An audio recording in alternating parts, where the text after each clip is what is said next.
And if you're a DJ, you're a speaker, you need to be consistent with that. Always, always find somewhere where you can practice your craft just little by little. And what you'll find is that really helps you deliver above the level that you would typically get if you're just doing it by yourself. I'm Becca Pountney, wedding business marketing expert, strategist, speaker, and author. Over the last decade, I've combined my love of marketing with my knowledge of the wedding industry to help thousands of wedding pros and venues just like you learn new skills, strategize, get re-energized, and grow their businesses. Because after all, that's how you stay top of your game. Whether you're brand new into this industry or been here forever, I want to help. So grab a cup of tea or a cocktail, sit back and enjoy a brand new episode of my award-winning podcast, Wedding Pros Who Are Ready to Grow. Let's get going with today's episode. Today, I'm chatting with Chris Binns, also known as DJ Chris Anthony.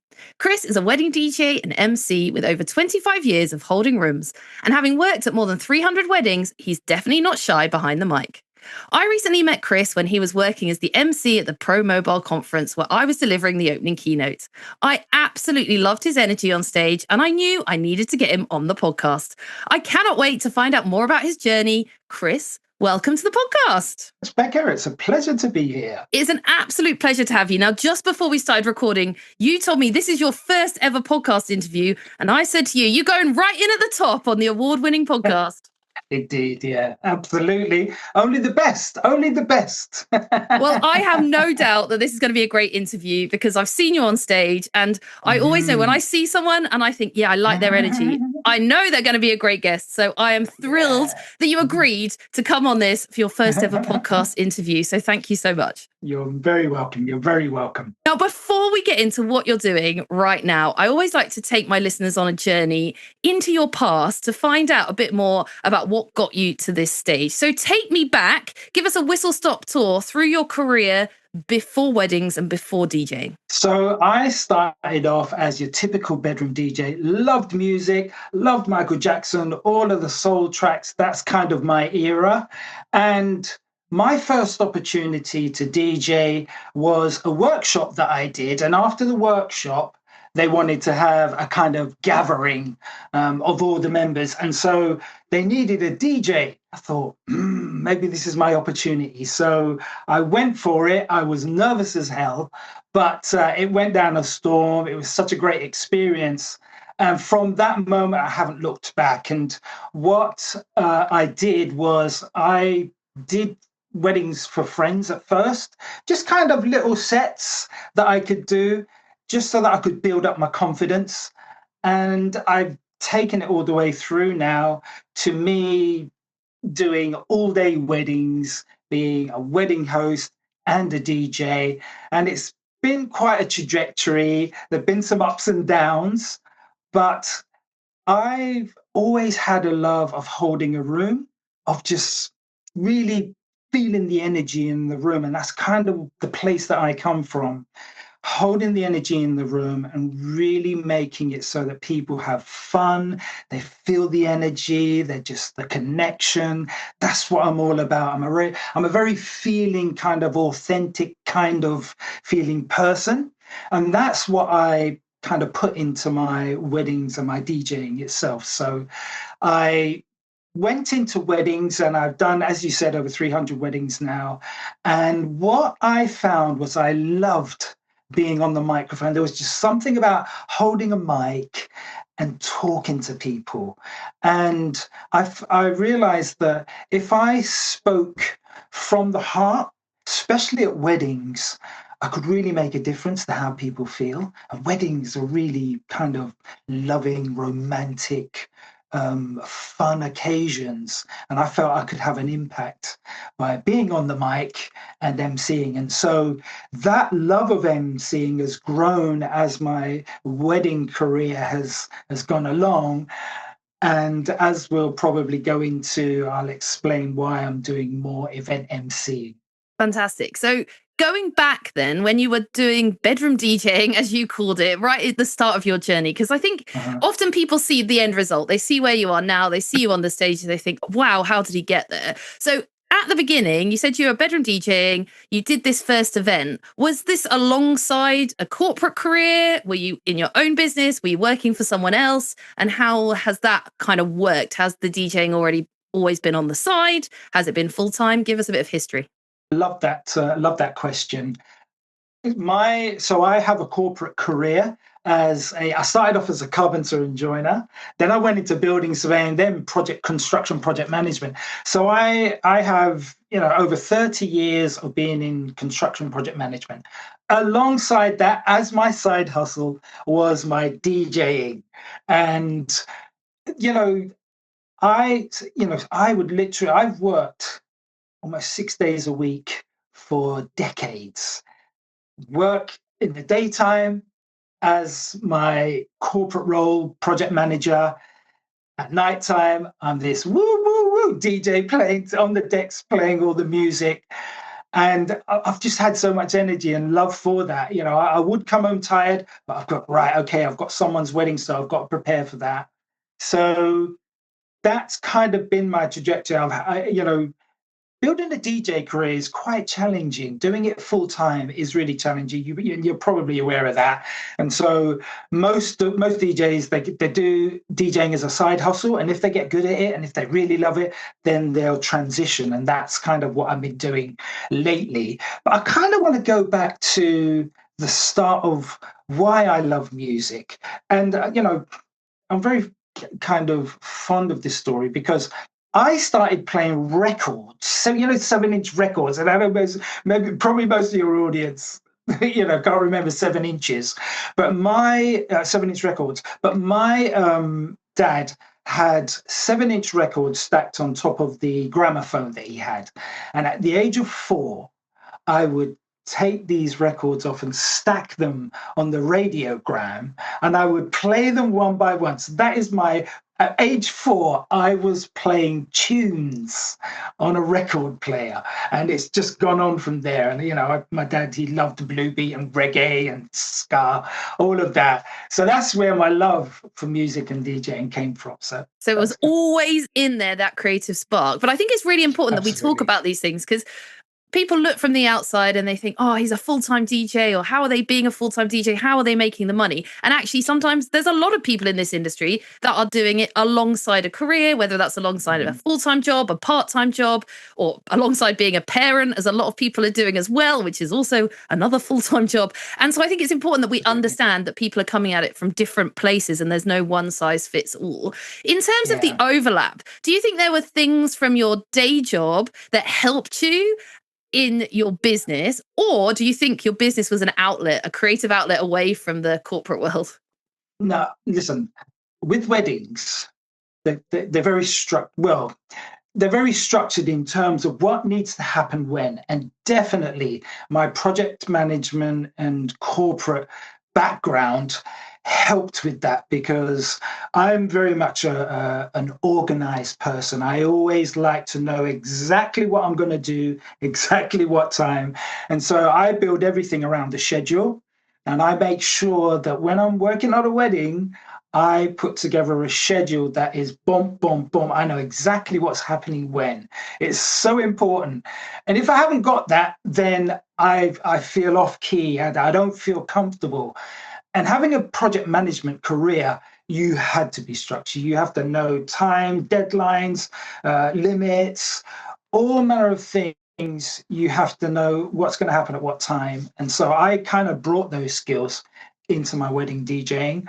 But, being in the corporate world, it's very stressful. There's deadlines and everything else. And I just felt that this move away into something completely different, although it's got some complementary skills in organizing, just coming away from it, being at someone's wedding, standing in the middle of the room and just looking around and feeling like, wow, I've got an opportunity here to just make this the most memorable day for a couple. And I'm so kind of grateful and honored for the opportunity to do that. So I do not take it for granted that someone has trusted me with the most important day of their lives in many cases. And so, that mixture of the corporate and doing my side hustle has kind of got me to where I'm now doing something that I truly love and I'm really passionate about. And, you know, the fact that I'd done a conference, I met you, and now I'm on a podcast. This is it. The best podcast in the land. Wow.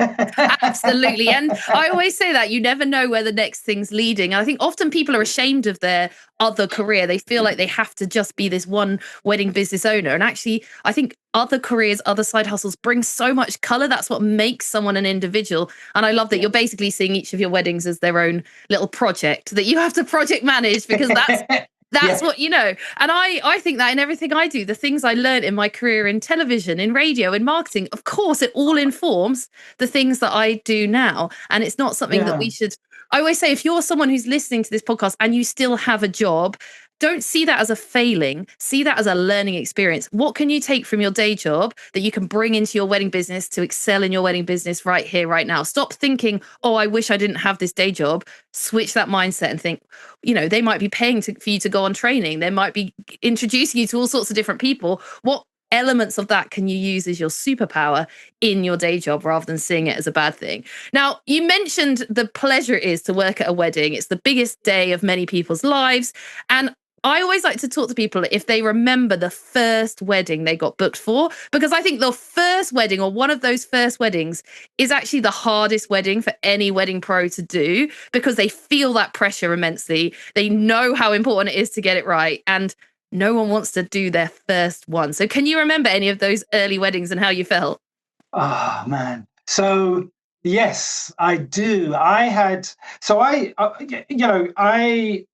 am very fond of reggae music, Caribbean music, soca, and obviously I like soul jazz.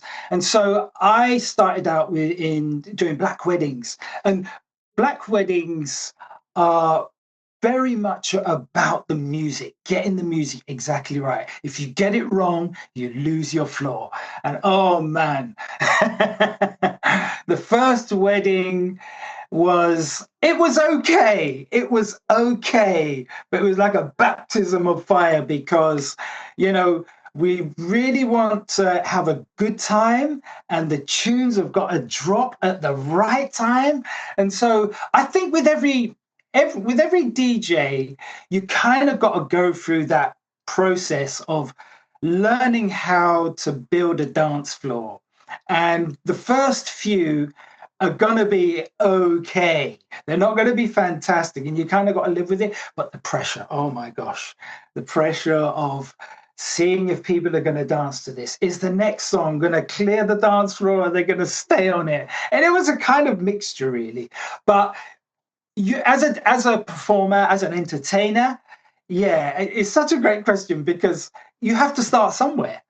And I guess I didn't start out on with a whole, a full day wedding or something like that. I started off with the smaller ones that were not so formal and were kind of more family. So that's how I kind of built up my experience. But believe me, the first all-day wedding I had to do, I mean, I had some good mentors. So getting mentors is a really big thing. And you'll know Terry Lewis. Terry Lewis, he's a fantastic wedding DJ, one of the best in the country. And I was fortunate enough to be introduced to him, get some mentoring. And so he definitely helped me on my all-day wedding journey. So yeah, that's a great tip as well. Find someone who's walked that path before you that can tell you some of the things. That's why I love networking. I love conferences. I love you getting in the room with other people. Don't see other DJs as someone to avoid. See them as people that you can learn from, because they will know absolutely the things that you don't yet know. So talking about some of those things then, I also love to hear about mistakes people made, because this podcast isn't about pretending everyone's business is perfect and that we've been on this perfect business journey. We've all made mistakes. So as you look back over your DJ, your wedding industry career, are there any things that you think, yeah, I did that, I shouldn't have done that? I didn't answer this question. No. I think it is a great question. And there is that thing around DJ work where you do not want to admit that maybe you made a mistake with your mixing, or you've cleared a dance floor, and I've done that plenty of times. But if I can be honest with you, there was a wedding I did a few years ago where it was after the winter break. And, with the winter, there's not much going on. And so I came back to a wedding and I've been preparing it. I had done my schedule as I usually do. But when you're coming back from the winter break for your first few weddings, you're a bit rusty. It's just like you've got, oh, where do the cables go? Well, what cable goes into that kind of socket? And you're kind of like that. And so I had a wedding where I was doing the grand entrance. I was introducing the couple into the room. And so I had my microphone. And as I was about to announce them in, the microphone failed. Oh my gosh, what was going on? It was cutting out. And it just, basically the grand entrance, it flopped. It was dead. It just wasn't how I wanted it to be. And I realized that I hadn't connected the antennas into the back of the receiver. And from that moment, it threw me. I tried to overcompensate. I tried to be funny and it didn't land. I tried to kind of capture the energy back and it just didn't work. And so the learning for me from that is that you kind of got to have a backup. You've got to be able to, recognize when things are going wrong, take a step back, relax, and just think, right, okay, that's that, park that, and now let's just get into gear and move forward with the schedule. But on that occasion, I just wasn't prepared. And so the rest of the wedding didn't go as well as I wanted it to. But my energy had dropped. I was trying to rescue it and it wasn't working. And so, yeah, that's kind of the moment I realized that no matter how experienced you are, stuff can happen. And technology, you've probably been on a stage, the mic has stopped working or something like that. But on this occasion, it threw me. And yeah, but not a proud moment, but it's definitely been a learning moment. I've learned so much from that experience. Yeah, and it probably won't happen again because you've learned from it once. And if it does, you'll know how to deal with it better. I think the really interesting thing as well that came out of that is that idea of overcompensating, because I think we do that a lot in the wedding industry. People in the wedding industry tend to be people pleasers. We tend to be people that we want everyone to like us. We want to be at our best all of the time. And I think that's a really interesting thing that actually by trying to overcompensate, it actually made the experience worse, not better. And I think that is a trap people fall into quite easily. Absolutely. It's kind of recognizing you need to be really present with yourself. And on that day, I wasn't. I wasn't present, and I was out there trying to impress, trying to make things better, and yeah, it just flopped. So this and this kind of comes back to the authenticity thing. Being authentic as someone who's up on stage, who's in front of people, is so important now. People are craving authenticity. You see it all across the internet, YouTube, etc. People just don't want, people spouting what they've done or what they've achieved. They want to feel something now. And that's kind of the trajectory that I'm, heading in terms of being someone on stage that can be really authentic and true. And a lot of the stories I'm telling now are not even about my business as such. It's about me. I want people to get to know me, to trust me in a sense. And the only way I can do that is by being real and honest and authentic. And so, yeah, that's very much a part of my brand now, is that authenticity, even if it's uncomfortable. Yes, and it definitely is uncomfortable, but it's definitely what's needed. And that's why on this podcast, as we've done so far, I always want to hear the real story behind the story, because it's easy for us to present. We go to conferences, we see people on stage talk about their amazing businesses and how they've made all this money, but actually people are less willing often to talk about the reality. And actually, it's the reality that people need to hear, not only to feel better about themselves, but to realize they need to stop comparing themselves to this Instagram version of people and actually start realizing that those people are just as broken as them. And yes, they found ways around things and they've found ways through things, but there is no kind of perfect model. None of us are perfect. We've all made mistakes. And actually, the people love seeing authentic you. People actually like sometimes when you make a mistake because they see that it's real. It's how you then deal with that in the moment professionally that is what's going to make the difference. Let's take it the other way then. Let's not talk about mistakes. Let's talk about things that have worked really well for you. So if there's a new person listening who's up and coming in our industry, I always think it's interesting to hear the things that you think moved the needle the most in your business. So again, looking back over your wedding industry career, are there things that you did and you think, I'm really glad I did that? That really impacted my business in a good way. Yeah, I think I think it's important going back to the mentoring thing. It's very easy as being a DJ, a wedding DJ, it can be a really lonely job. And so reaching out to other professionals, going to Wed Pros, going to, Pro Mobile Conference is so important. I mean, at Pro Mobile, I met people that I've known for years, but I also met new people as well. And meeting, Jack Christian, you and Lawrence, yourself, just kind of reinvigorated me. And it's so important to keep in touch with people in the industry because you get out of your bubble, because it's so easy to sit in your bubble and you're looking at this screen of Instagram, YouTube, and LinkedIn.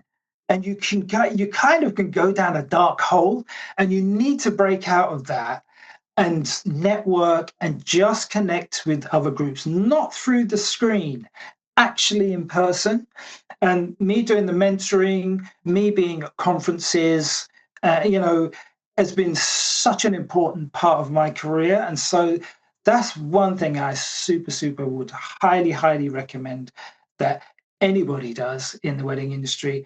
And I know in the DJ industry, we kind of struggle getting DJs to come together because they feel like they're with the competition.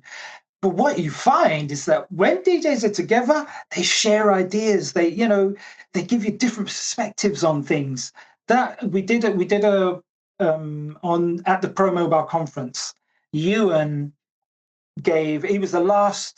Lawrence gave the last presentation of the weekend, but honestly, there were gems in what he was telling everybody. And believe me, I just realized, I thought, wow, it's so important to just connect, get in front of people, talking to people face to face. Yeah, that's definitely one thing that I would highly recommend. I think as well, I mean, as a speaker, I do Toastmasters. I don't know if you heard of Toastmasters International, you probably have, yeah. And so it's really important to be doing something to enhance your skill on a regular basis. So I'm on the mic, in front of an audience at weddings all the time, but I never forget the classroom. You must always be in the classroom, because if you're just out there doing your thing, you're not learning new ideas. You're not kind of improving your craft by being evaluated. Because when you go to Toastmasters, you're evaluated all the time. That's part of the Toastmasters process. And that's why I go every week without fail, every Wednesday morning, 7:30, get there earlier to set up, but I'm there being on stage, talking, speaking to an audience. And if you're a DJ, you're a speaker, you need to be consistent with that. Always find somewhere where you can practice your craft just little by little. And what you'll find is that really helps you deliver above the level that you would typically get if you're just doing it by yourself. So yeah, those are two things I think would help. Yeah, it's so true. And I think we can get complacent. And if we get complacent, that's always dangerous in any kind of business, because the world's evolving. There's new people coming into the industry all of the time. And so whatever aspect of the industry you're in, both your craft and the kind of business side of those things, you've got to stay on top of it. Education is so important. And that comes in many forms. It comes through mentoring. It comes through conferences. It comes through podcasts. It comes through YouTube videos. I listen to so many podcasts all of the time from smart marketing people, because I want to make sure that my marketing knowledge I don't get complacent because it's changing all of the time. And so if you're listening to this and you're thinking, yeah, I'm not focusing on that enough, let us encourage you to find an avenue, whatever that avenue is, to make sure you're staying on top of both your craft and the business side of your business. What about marketing then, Chris, in terms of getting out there in front of couples, wedding couples? If you look back over the last couple of years, where have those inquiries come from? What's been your most powerful marketing channel? So I use Instagram as one of my marketing channels, and I also use Hitched as well. And I know some people like Hitched, some people don't like Hitched. It's just one of those things. So it's a combination, really. But if I'm honest, marketing is still something that I'm growing to kind of get used to and do well. I'll be honest with you. For some reason, promoting myself on social media has been such a struggle for me. I'll be totally honest. It's not something that I kind of warmed to right away. I'm a Gen Xer where, privacy and everything else is just a part of, who I was growing up. And so I know there are a lot of people out there that struggle with putting themselves in front of camera. I know it. I've felt it, and so I'm kind of getting out there now. I've got a new camera set up. I'm setting up a little studio, so that I can start putting my face on camera. And I think this is a good experience for me as well, being my first podcast. So I can look back on this and say, oh, okay, this works. Maybe that doesn't. And so, yeah. That's in terms of marketing, I think that's a really important point. Instagram is great. I've been using that. But I think in this new world of needing to show authenticity, your face has to be in front of the camera. It really does. And, but I know for people of my generation, it's not easy. It's not easy. So you just need to fight. There are loads of people online that actually talk about this, tap into them, follow them, and start to get into the habit of holding up that phone, doing a little promo for yourself. And I think that's kind of the way forward. Is static images, they can go to a level, but getting your front, speaking, getting people to know the real you, that's the thing to do now. And that's what I'm kind of moving into a lot. And just to say as well that on LinkedIn, I've got a presence on LinkedIn because that side I'm pushing my event MC, pretty much what I was doing at Pro Mobile. And I haven't gone in just talking about what I do. I've gone in talking about who I am. I want people to see who I am, my story, my backstory, and I want to talk about things that are important to people as a way of them getting to know what I do. And that's really important.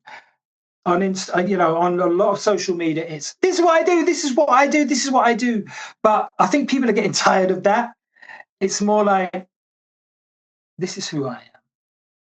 And I want to tell you a story about my journey and how this can, help people understand themselves or connect with who they are, because that's where I think we really need to go. We really need to get back to the heart and just into feeling, because out there in internet land is crazy. It's crazy. It is crazy, as I like to call it. It's the marketing theme park. It's a wild west out there, but actually authenticity is cutting through. And I think as we go further, and this is going to be a theme, I think, across 2026 and beyond, AI, all of that stuff, it's creating a trust recession. We don't trust people as much as we used to.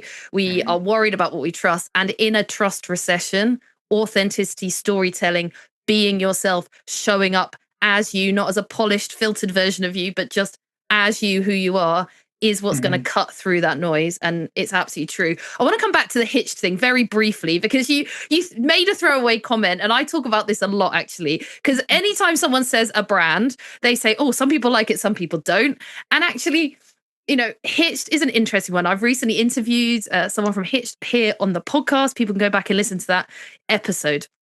But I think ultimately, as a marketer, the questions I'm asking people is, let's stop making marketing decisions on feelings. So to me, in many ways, unless it's a big ethical problem in your heart, it doesn't matter whether you like a platform or you don't like a platform.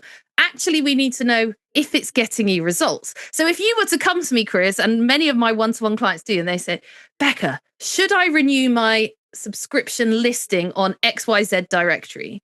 I don't know. I would always say to them, and I would say this to the people listening and to you, Chris, let's go in the back end and look at the results. Let's look at the data. Let's look at the return on investment.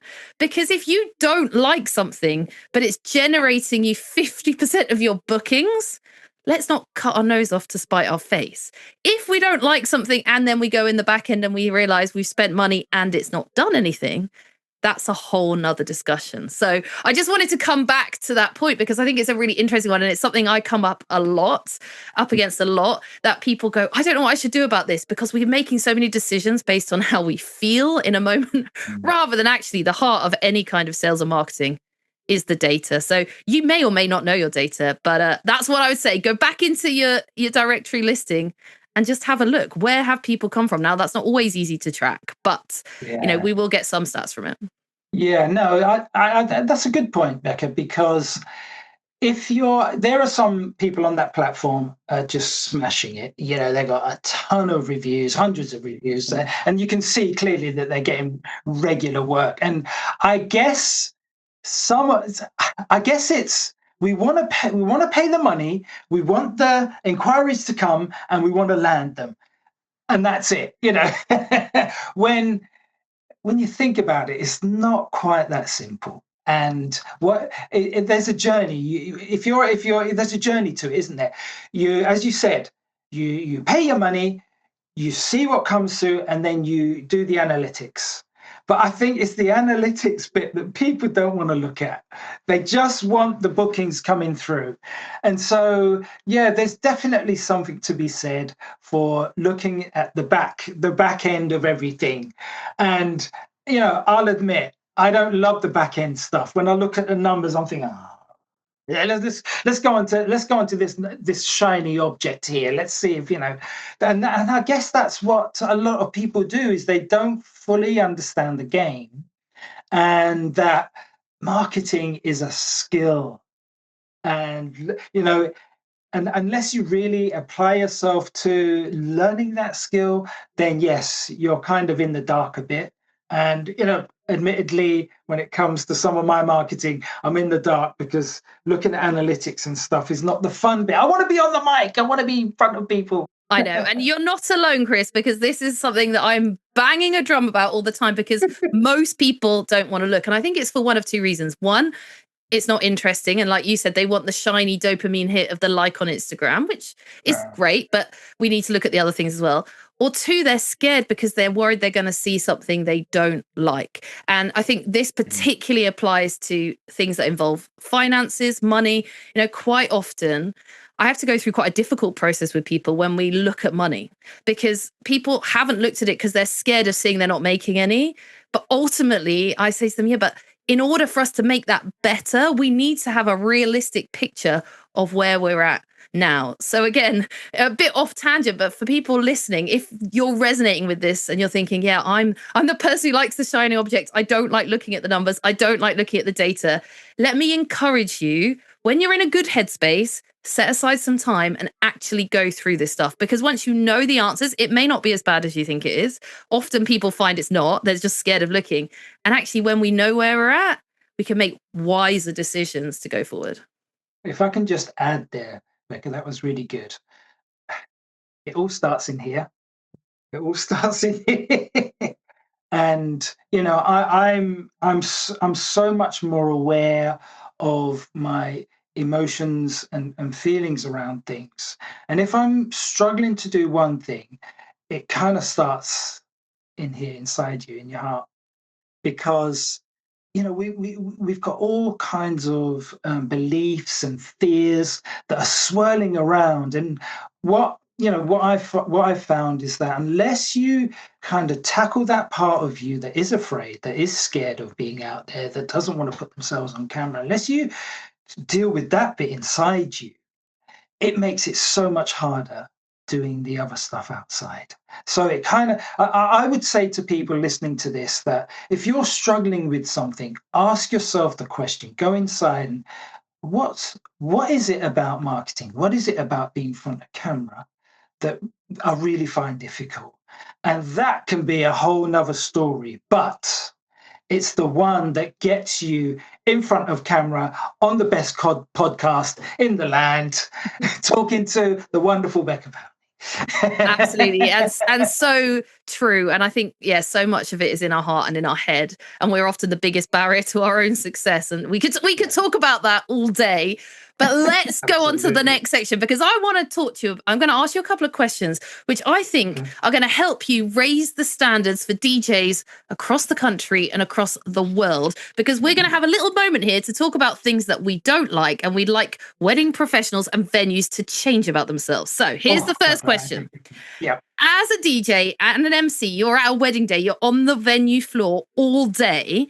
Are there any things that you wish other wedding pros understood about how to work better with you? Oh, good question. How to work better with me. I think flexibility. Weddings, you've got your plan. You want everything to land, but things can go off tangent at any moment. And so I like for other wedding professionals to be flexible. Now, when I host a wedding, I really do connect with all of the suppliers during the day beforehand, so that there's a bit of rapport there and that we can, communicate effectively on the day. And so it typically does, and that helps things run smoothly. But when you've got a vendor maybe you haven't had a connection with, and they're not quite as flexible, they're quite rigid. Sometimes venues can be quite rigid in how they want to do things. You're thinking about the couple and the guests and how things will flow. They're thinking about the venue.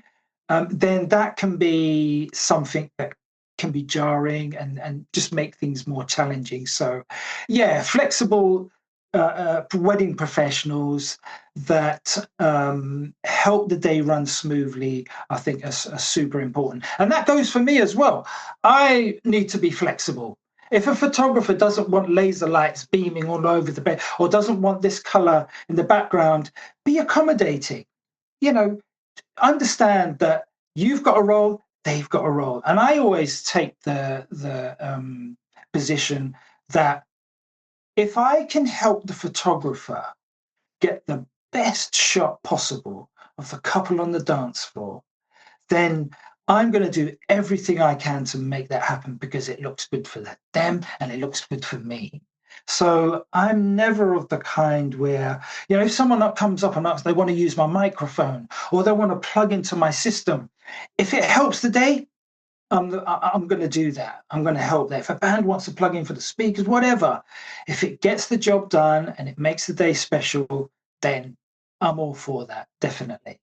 Does that answer the question? It absolutely does. Now I have a sub question to the question, because as suppliers, we often talk and complain about ghosting. Now, you said that you reach out to suppliers, you try and chat to them before the wedding. Do you find that a lot of suppliers ghost you, or do most people come back and engage in that conversation?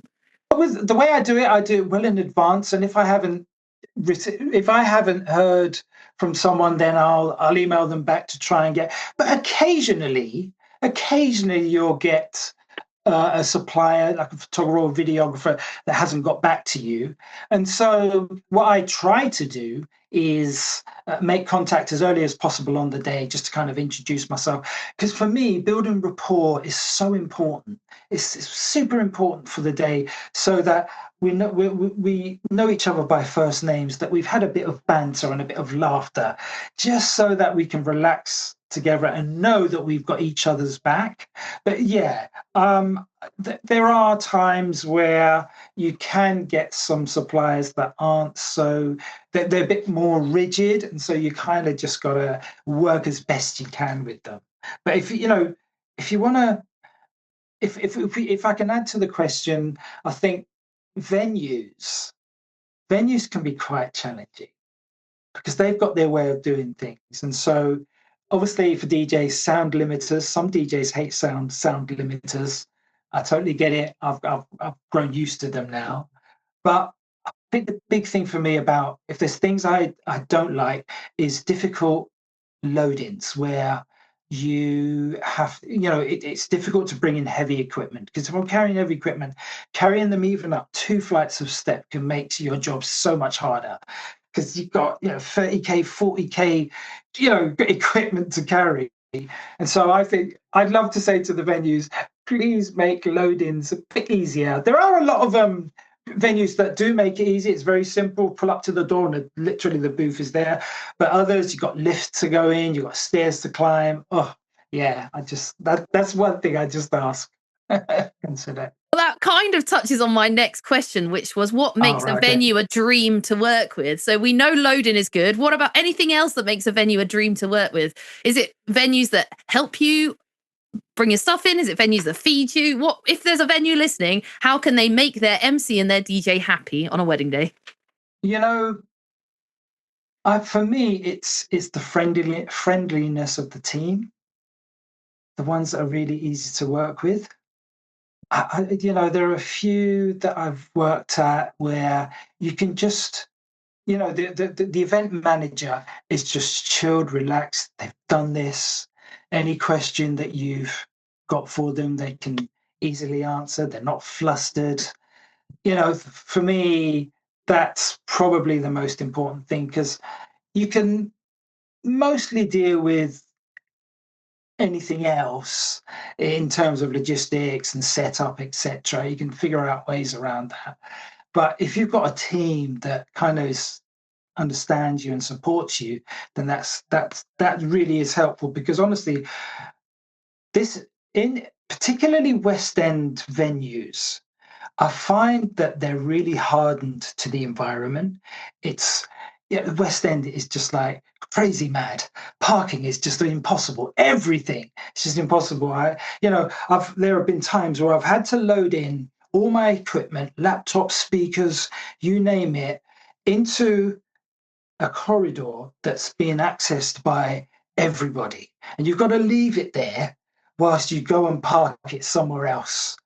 And just the anxiety that gives you in hoping that when you get there, someone hasn't lifted your laptop bag away, And so, that I think that's really important to kind of understand, is that venues have an important role to play in how you deliver for the day, and that being super friendly and helpful really helps. But I get it. There are some DJs out there that are just not flexible, and I understand why some venues may have a bad feel or a bad look on DJs. Because if I'm honest, there are some DJs out there that don't, keep the bass down and don't finish at the right time, type of thing.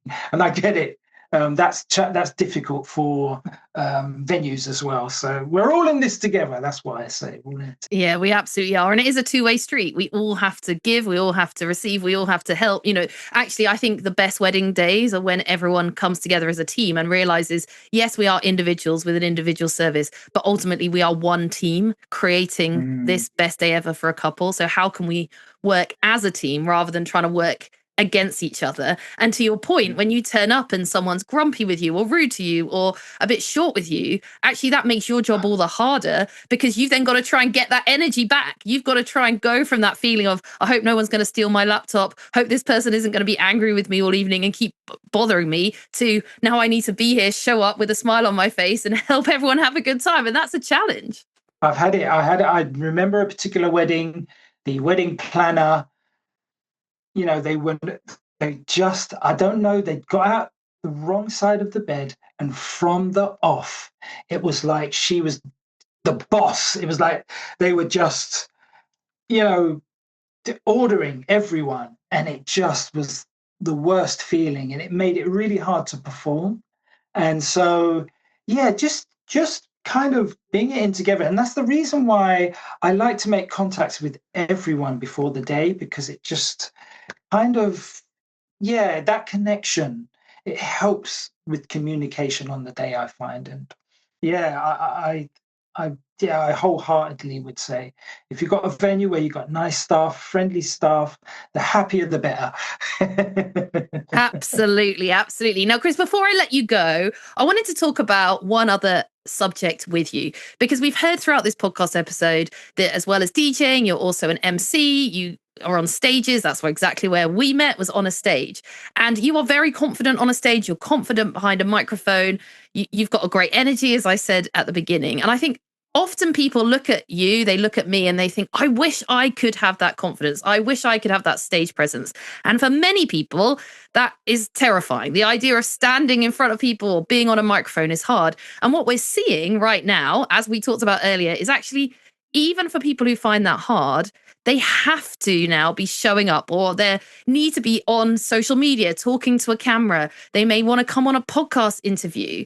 And that feels difficult for them, especially if it doesn't come naturally. So do you have any tips, any little tricks that you've learned over time, that if someone's listening to this and thinks, yeah, I want to be better at this public speaking thing, even just speaking into my phone on Instagram, that you could encourage them with? Oh, absolutely. So first off, I've mentioned it already, join a Toastmasters club. There are so many Toastmasters clubs that, that there's definitely one near you. They're just everywhere. And being in a Toastmasters club, firstly, you get to have stage time. You get to prepare speeches. And just as importantly, you're evaluated. You will speak for 7 minutes, and then someone will be evaluating you, and they will come up on stage and talk about what you did well and what you could improve upon. And I've found that over the years, that has helped me so much, because every 2 weeks, or my club is every week, I get the opportunity to practice that a little bit more, because speaking is that type of thing where you can't just go on a speaking course for, say, 2 days and you're the perfect speaker. It does not work. Absolutely does not work. You have to hone your skills as a speaker little by little by little. And that means every 2 weeks, every week, going to a workshop or a meeting for a couple of hours and just being on stage. You could be the timekeeper. You could be the table topics master. Just those little moments really cement the skill. Now, another really important skill that I would highly recommend people do, if you're a speaker, you've got to practice speaking, and you've got to have speaking drills. And what I do on the wall behind me, I've got permanently there, I've got speech exercises that I do almost every morning. And it only takes about 10 minutes. And what you're doing is you want to stretch your voice and have it sound clean and clear. And if you practice every day or every other day, just these, 6 or 7 vowel sounds, practicing something like or something like ga ga ga ga ga ga ga ga ga ga, all these crazy sounds. It sounds crazy, but these little things practiced every day, along with tongue twisters. Stick A4 paper on your wall with the exercises, and every time you get a moment, just practice. And what you end up with is a voice that's more resonant, it sounds better, and amazing, it gives you so much more confidence. When you know your voice, you can project it and you can feel it. So highly, highly recommend Toastmasters. It's a great community. You make friends. It becomes another a fantastic part of your life, because you're in this community now. You're not on your own, and you're practicing all the time and having drills at home, stuck on your wall. You can practice every day. And then that's how you develop and become a really good speaker on stage. And, I swear by it. I always do it, and I'll never stop doing it. I'll always practice. Practice, practice, practice. And that's important in everything we do. And I think often people don't think about practicing speaking because it's something we just do every day. But speaking in conversation and speaking on stage, on camera, on a podcast, is a completely different skill. And actually, the more you learn about this stuff, the more you speak, the better. And for those of you that are scared of showing up on camera, aside from doing the deep work, which we talked about earlier about why that is, actually just do it more. The more you go live, the more you speak on camera, the more you just get up on a stage, the more you volunteer to stand up and give a speech, the better you will get at it. The less you do it, the more you hold back. You will never be perfect. Everyone knows my mantra, done is better than perfect. Just get it done. Just try. If I go back and watch or even listen to my first podcast episode or listen to my first ever Facebook Live or even watch my first ever stage talk, I probably cringe at it now. I don't recommend. I don't want to go back and look at it. But everyone starts somewhere. It's taking us full circle from where we started. You have to start somewhere. Now, you showed me before we went onto this podcast interview a really interesting tool, and I think it'd be really interesting for people to hear a little bit more about it, because basically what you're saying in this tool, and we'll get it up on the screen for those watching on YouTube, and I'll put a link for those of you listening, is that there's different kinds of energy, there's different kinds of ways to speak, there's different ways of showing up, and different people show up on stages differently. So it's not about everyone has to be this high energy super performer. There's different kinds of people. So Chris, do you want to share and just very briefly talk us through this graphic and help people who are listening kind of understand what it's all about? Absolutely. So can you see that on the screen? I can see that on the screen. Again, if you're listening, we'll make sure we put a link so you can grab it or go to YouTube and have a look at it there. Fantastic. So this is the MC Energy Index, and it's something I've just created because last year I went on a MC course in America. And the Americans, they're bold, they're loud, they're amazing at what they do. But the thing is, I felt a disconnect because me being the British gent type of energy when it comes to me being an MC, I just felt this disconnect, and I wanted to find a way of describing this kind of difference between MCs, and I couldn't find anything online, so I created the MC Energy Index. And basically what it is, it's a place where MCs to see what type or what natural home on the index is where they fit. And just to describe it, you've got one is the conductor. They have low energy, high formality. You've got the warm host, low energy, low formality. You've got the entertainer, who's mid energy, mid formality. Then you've got the hype man. This is going into the American energy, high energy, low formality. And then you've got the showman, who's high energy, high formality. And this helps MCs decide where they naturally fit. Now, an important part of this is that oftentimes we feel we need to raise the energy in the room. We need to kind of be the hype man or be the showman.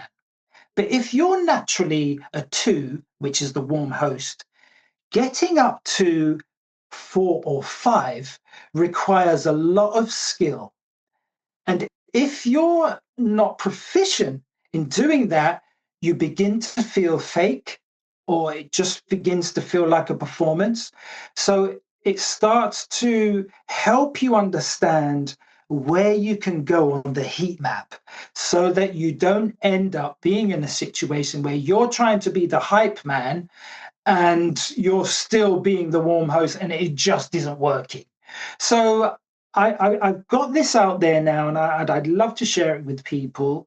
It not only helps MCs, but it helps customers or clients find out what is the type of MC they want for their event.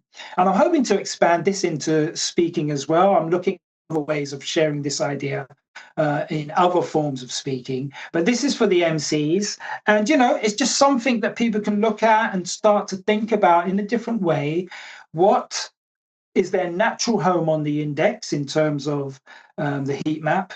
And for clients, who do I want for my event? Do I want the hype man to hype everybody up? Or a couple for their wedding, do they want the warm host or the entertainer? Do you see what I mean? So I think this would be really helpful people to actually take a look at and just kind of see, what kind of MC style they are and who they want for their event. And I think as well, if you're listening to this, you think, well, I don't want to be an MC, I don't want to be on stage. I would highly recommend looking at this, even for your social media content. Because again, going back to that art of comparison, if you identify yourself on this map and you think, right, I identify as the warm host, I have low energy, low formality, but you're watching people and learning from people who are creating Instagram reels, who are the hype man, and you're trying to emulate that, it's just not going to work. So actually, once you identify where on this map you fit, I would then encourage you to try and then find people who match that energy, who are putting out content, and learn from them and look at their style rather than thinking,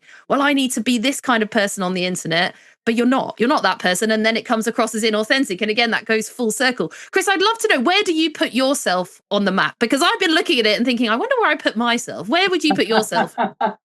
Okay, good question. Good question. When I did this, I didn't know where I was, and when I did it, I thought I'm between a 2 and a 3, warm host and entertainer. That's my natural home. I have tried going to hype man, and I can do it for kind of small occasions or just a moment, but I cannot sit comfortably there. Because I've tried sitting comfortably there and it's not, the energy is gone.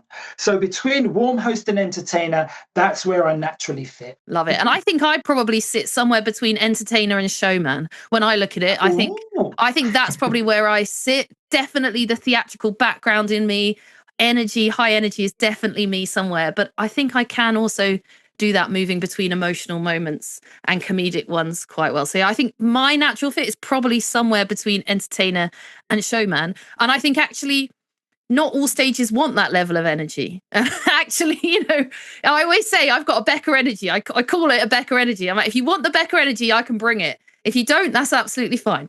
Go work with someone else.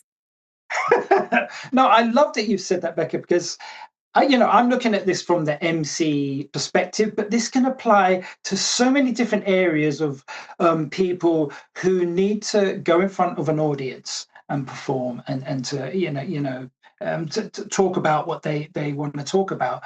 And so that's really interesting, the fact that you're between a 3 and a 5, because I kind of entertainer, definitely. I would 3 and a 4, but I would have put you there. But a 5, a showwoman. Yeah, I love that. Wed Pro's live, Chris. I danced down the aisle to entrance to the Spice Girls in a pink sparkly dress. So, and I did an outfit change. So I feel like showwoman has to come in there somewhere.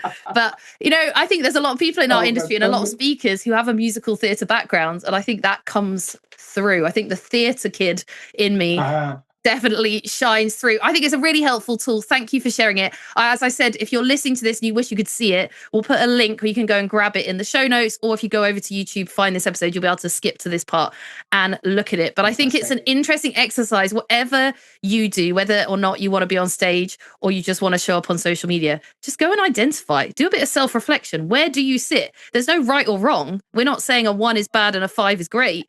We're just saying, where do you fit and where are you going to be the most authentic? Chris, what's next for you? What are you working on right now? Well, what am I working on? So I touched upon earlier about my MC career. I'm really loving the idea of being an MC at big events.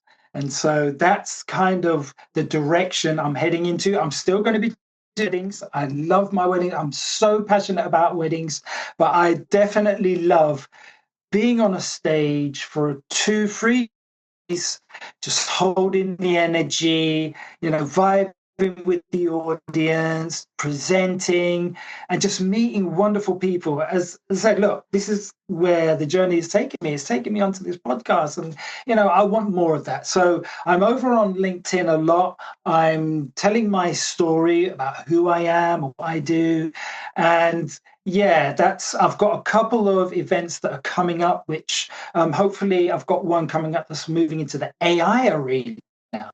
So that's kind of a bit outside the wedding industry, but that's where MC, the role of MC can take you. And if I can, be doing something like that, fantastic, going into other areas. So that's kind of the future for me. I also definitely want a podcast. Give me ideas, Becca. You give me ideas. So, final question, because I always ask this at the end of every podcast episode I do. What's one thing you personally wish you'd known sooner in your own business? I think I have to go back to the social media bit.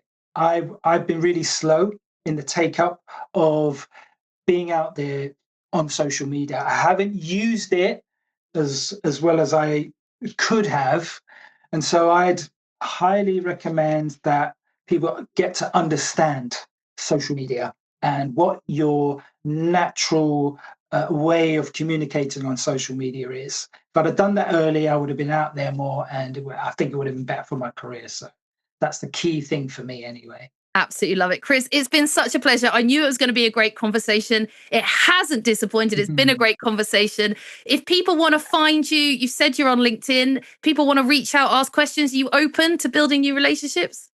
Absolutely. Yeah. Anybody wants to get in touch, I'm starting a little project where I'll be helping hosts and MCs, build their energy, presence, build presence on stage, helping, people just to kind of build their speaking abilities. And so if people want to kind of get involved with that, then they can find me at chrisbins.uk. Fantastic. And we'll put all the links in the show notes. Chris, it's been a pleasure. Thank you so much for being a great guest. Thank you very much, Becca. It's been a pleasure. What a great conversation. I knew Chris was going to be a great guest. He's got so much to share with us. I hope you enjoyed all that he had to share about the authenticity, about the journey he's been on, and about how he's built confidence on stage and how he's encouraging you to do that too.